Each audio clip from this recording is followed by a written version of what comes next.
جدول امتحانات ثانوية عامة نزل وكل المدرسين بدأت مراجعات، فبصراحة باحاول أهوّن عن نفسي باللي أنا أخدت باكجات المراجعات وأعمل لها unboxing معاكم.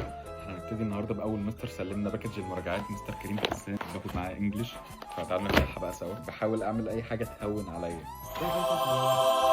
أوبا! ده كتاب قد وشي أقسم بالله. ده المفروض تقريبًا الmain book. هو قعد شرح لنا النهارده أصلًا الحاجات دي نستخدمها في إيه، بس أنا والله ما فاكر. ده كتاب الحل. هتقولي لي عرفت منين، هاقول لك فيه أسئلة كتير. يا ولي النعم. أوبا!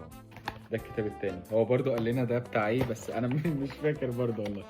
ده تقريبًا الكتاب ده فيه كل الامتحانات الاسترشادية، والّا فيه بتاع مش عارف 40، 50 امتحان شامل. هتقولوا لي برضه عرفت منين، هاقول لك مليان امتحانات شاملة ومكتوب هنا general exams.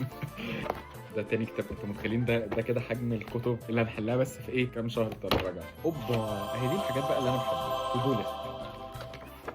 9 أسابيع لحد ما نخلّص المراجعة بتاعتنا. اكتب بقى يا باشا كل حاجتك هنا. أول week، تاني week، تالت week. هو لو week فعلًا فأنا الوحيد اللي weak في المنهج. يعني اعمل follow، يعني بعد القلشة دي لازم تعمل follow. طبعًا نوتة، بس النوتة دي بقى مميزة، دي الحاجة الوحيدة. استنى بقى، دي الحاجة الوحيدة اللي أنا فاكر هي بتعمل إيه. النوتة دي المستر مقسمها لنا بطريقة تحفة جدًا، مسميها نوتة ال200 ملحوظة. كل ملحوظة لها مكانها كده.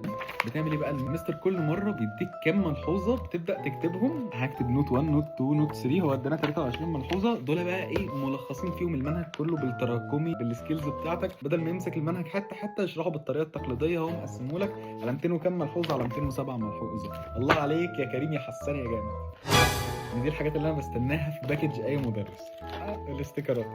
المرة دي هو عملها بقى بطريقة حلوة. قال لنا الاستيكرات دي ما تستخدموهاش عادي شبه الاستيكرات اللي أنا لازقها هنا، اللي هي طالب ثانوي مراهق. لأ، الاستيكرات دي واحنا بنحل سوا في الحصة، كل ما هنقف عند سؤال مهم هتلاقي فيه ستيكر مخصص ليه، تشيله وتلزقه ناحية السؤال المهم عشان تفتكر. المهم بس كده. أنا حاليا مبسوط جدًا. هل هاذاكر والّا هاخش أنام؟ لأ، هاخش أنام بصراحة عشان أرهقت. عملت unboxing. قولوا لي عايزين بقى باكجينج لمدرس مين المرة الجاية، لأن أنا كده هانزلهم كلهم. بس كده باتبسط. عارف لما تجيب حاجة من بره وتعمل لها unboxing ما تنساش تعمل follow في الآخر. هتقول لي بترجع الحاجة مكانها وأنت مش هتذاكر، أقول لك هاذاكر. قافل إزاي؟